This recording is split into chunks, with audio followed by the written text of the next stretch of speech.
From the New York Times, I'm Sabrina Tavernisi, and this is The Daily.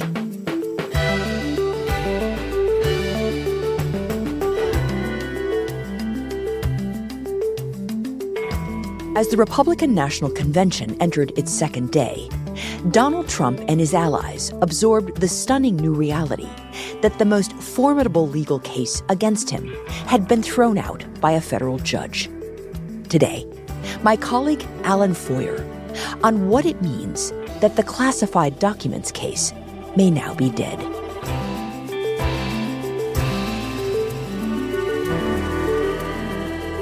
It's Wednesday, July 17th.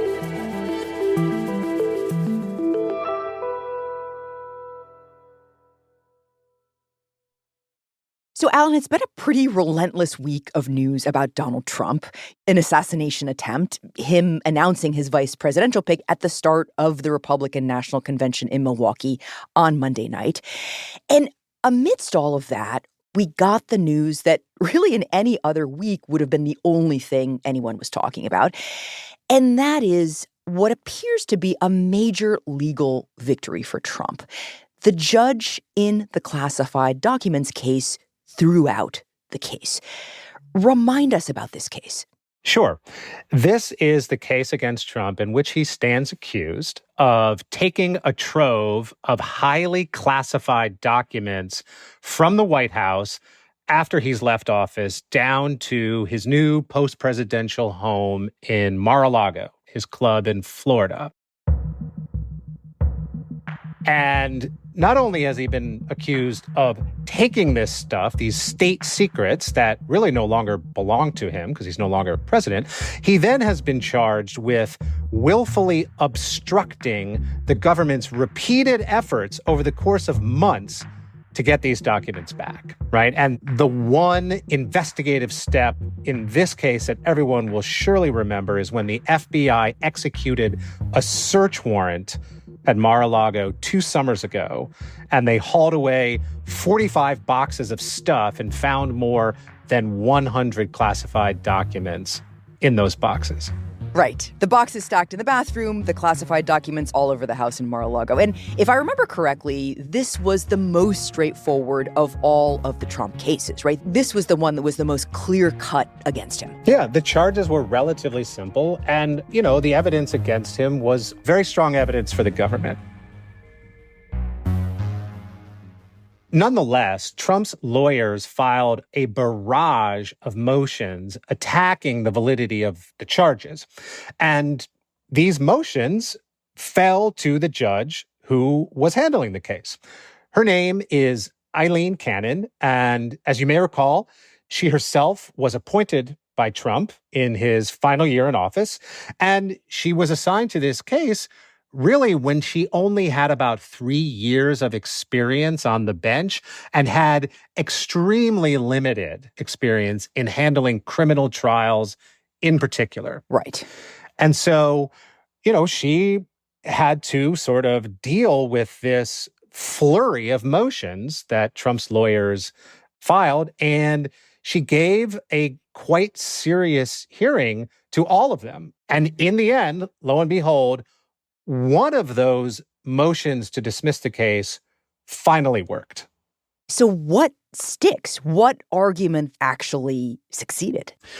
It had to do with the way in which Jack Smith, the special counsel who filed the indictment against Trump, got his job, how he was appointed to his post. And what Judge Cannon ultimately ruled was that Jack Smith, the way in which he was appointed as special counsel, violated the Constitution. Okay, so let's unpack that a little bit. How are special counsels typically appointed? I mean, how does it actually work? So a special counsel is simply a prosecutor with some level of independence from the Justice Department who is brought in to handle very sensitive political investigations.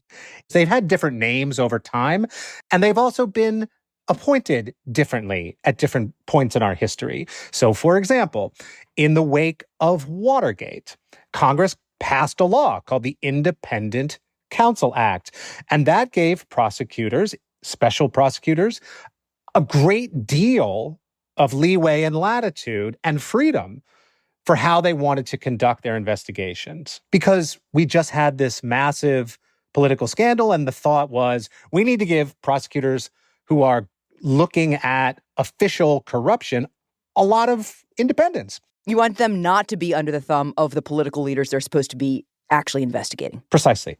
So that way of doing business lasted really from 1978 to 1999. And in 1999, there was a sea change in how special prosecutors got their jobs. This happened in the wake of another political scandal, the Whitewater affair, if you remember. That was the event that kind of consumed the Clinton White House. You know, it was an investigation by the special prosecutor Ken Starr. It started as this real estate deal, and it eventually metastasized, of course, into a full-blown presidential sex scandal. And it was at that point that there was kind of a consensus in Washington that special prosecutors maybe had too much power. Mm-hmm. And the idea was, let's move the framework and bring special prosecutors inside the Justice Department so that there was a little more accountability. And what happened was the Independent Counsel Act was allowed to expire. And in place of that law that was passed by Congress, special prosecutors were given their jobs by internal Justice Department regulations. And so you move from a law governing the way special counsels were appointed and operated to internal Justice Department regulations doing that job. They wanted to strike a balance between giving special prosecutors enough independence that they could successfully resist pressure from the outside on their work, but not so much independence that they might run amok and abuse their powers. And there was, lists and lists and lists of rules and regulations about how they could operate. They didn't have to report on their day-to-day activities to the Attorney General.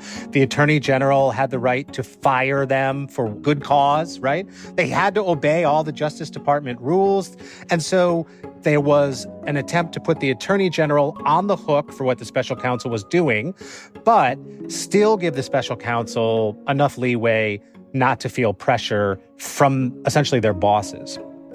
So in a way, it was a kind of Goldilocks solution, right? The prosecutor should have some independence, but not so much that they have no accountability. Yes, that's right. It was absolutely independence versus accountability, a balancing act.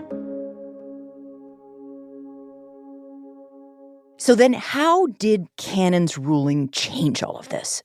So Judge Cannon took a wrecking ball to this way of doing business by saying that Justice Department regulations alone aren't enough under the Constitution to appoint or govern a special counsel. There has to be an actual law passed by Congress, as in the old post-Watergate days, or a special counsel has to get their job just like any other high-ranking, say, cabinet official. They have to be nominated by the president and confirmed by the Senate. And so she said neither of those options, A or B, apply to Jack Smith. And so this just flew in the face of 25 years of sort of practice, procedural practice of how the Justice Department operates. And it flew in the face of many, many court decisions reaching back to Watergate that have upheld the legality of this mode of doing business. And what do we know about why Judge Cannon would make this pretty expansive ruling? I mean, given the fact that it departs from years of precedent about how special prosecutors have been appointed. Look, there's no way of knowing what Judge Cannon was thinking. The reasons behind judicial decision-making is basically opaque. That said, there have been a couple of clues along the way. So Judge Cannon decided last month to hold 2 days of hearings on this very subject, which was itself a bit unusual because there was so much court precedent already in place that she didn't really have to hold a hearing. She could have just read the other cases. There's plenty of information out there and made her decision. That's not what she did. And so it really seemed to be a signal that she was taking this issue very seriously. And, there was another interesting development shortly after she held those hearings. Okay. And that was, you'll recall that the Supreme Court granted Trump a broad version of immunity from criminal prosecution. The blockbuster case in this most recent term. Correct. So, as part of that opinion, Clarence Thomas issued a very unusual concurrence. And in this concurrence, he essentially went out of his way to express doubts about Jack Smith's appointment, even though that issue had no relevance to the larger question that the court was deciding on immunity. The lawyers in that case never raised the question of Jack Smith's appointment at all.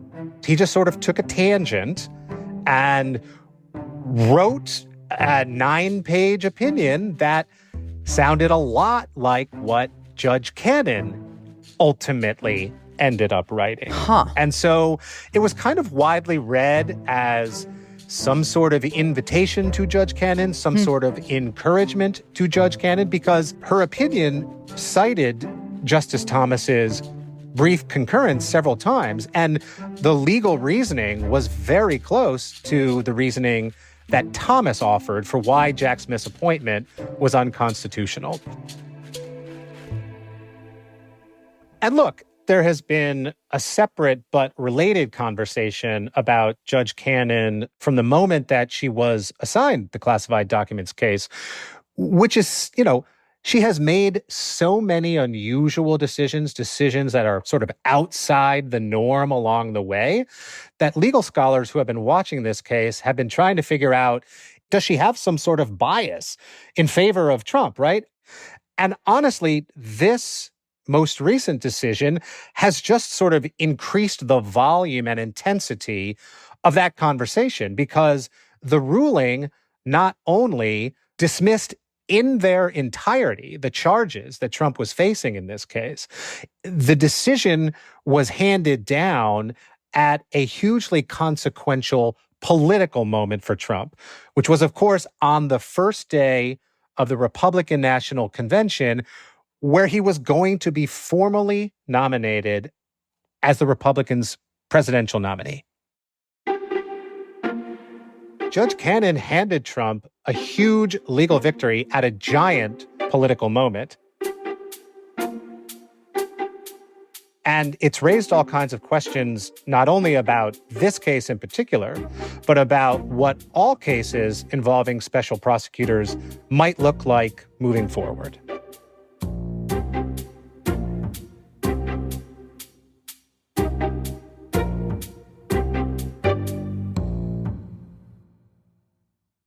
We'll be right back.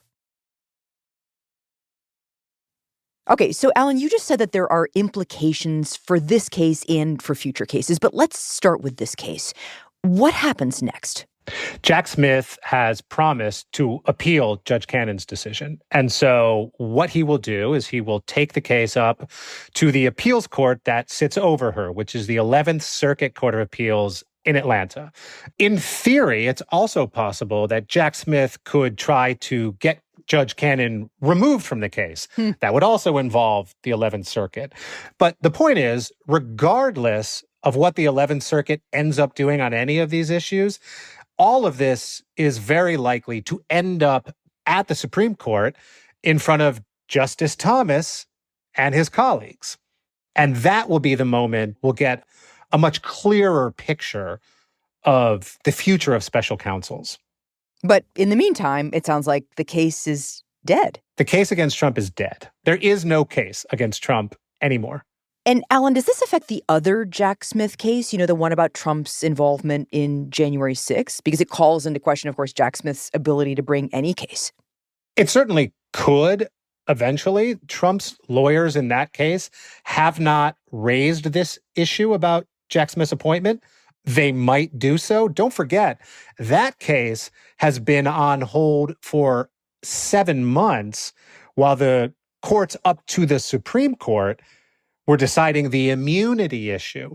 And it's about to become unfrozen in the next few weeks.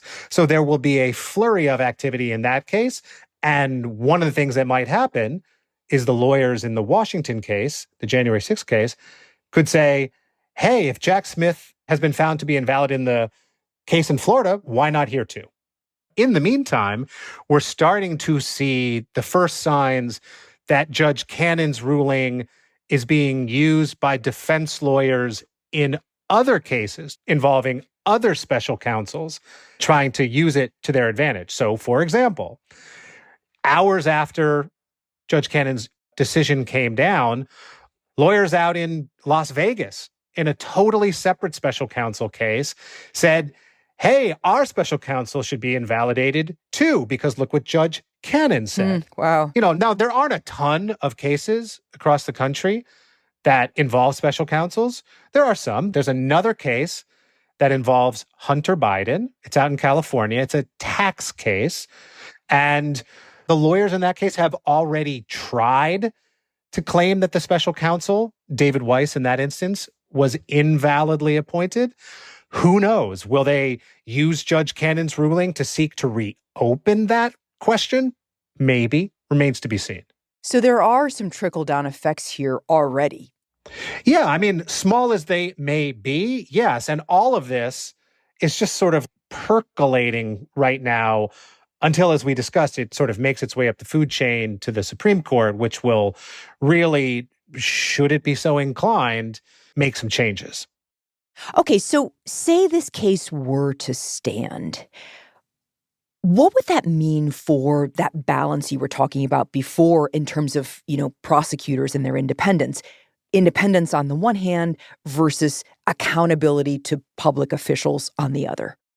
Clearly, Judge Cannon has come down on the side that special prosecutors need to be more constrained, that there aren't enough regulations on them. So on the spectrum of independence and accountability, she wants much more accountability and much less independence.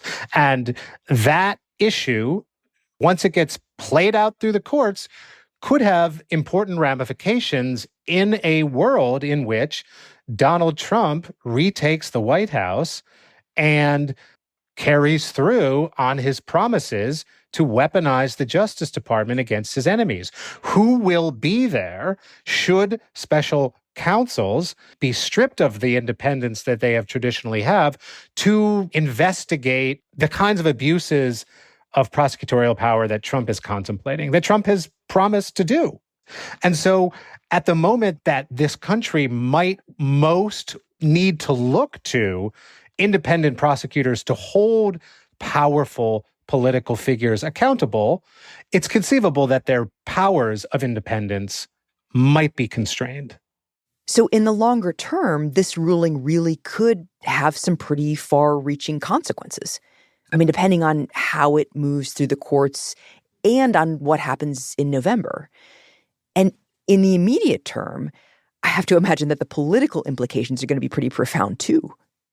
Yes, that's right. Judge Cannon's decision didn't only just get rid of this case for Trump. What it really did is it bolstered a narrative that he has been pushing from the very beginning of all of these cases, which is that they were lawless, brought by a prosecutor who shouldn't have been there in the first place, and that they were unconstitutional. And Trump can now point to a ruling by a federal judge that essentially says, this guy, Jack Smith, who has brought these 2 federal cases against me, got his job improperly and should never have been in place to begin with. So what Judge Cannon has done is hand Trump a political cudgel at this extraordinary moment in his presidential campaign, right as he's getting the nomination. And that allows him to kind of push back against one of the central arguments that the Biden campaign has made against him, which is that he is a convicted felon with 4 criminal cases brought against him. And, Trump now gets to point to a federal judge's ruling that ratifies his own narrative. So whether she meant to or not, what Judge Cannon has essentially given Trump is a way to say, hey, you don't have to believe me, believe her. The witch hunt is real. Alan, thank you. You're welcome.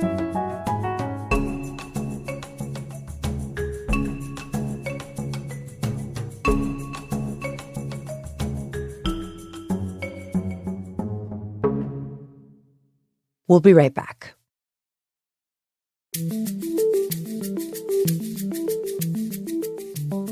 Here's what else you should know today.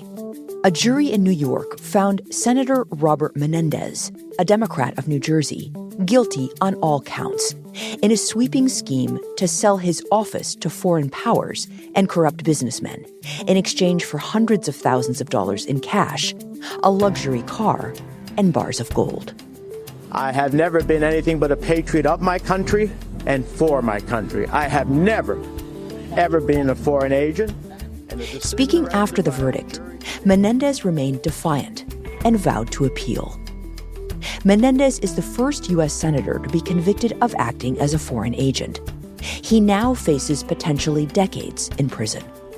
Meanwhile, in Washington, Senate Majority Leader Chuck Schumer called on Menendez, whose term expires at the end of the year, to resign immediately. New Jersey's Democratic governor, Phil Murphy, said that if Menendez stepped down, he would make a temporary appointment to fill the seat.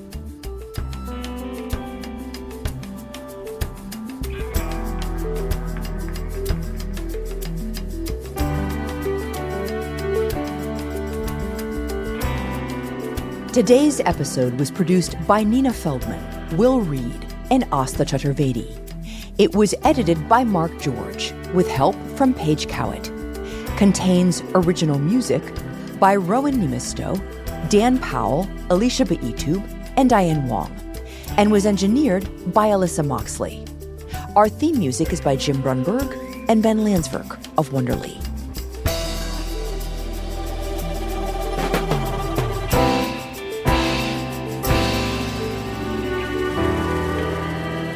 That's it for The Daily. I'm Sabrina Tavernisi. See you tomorrow.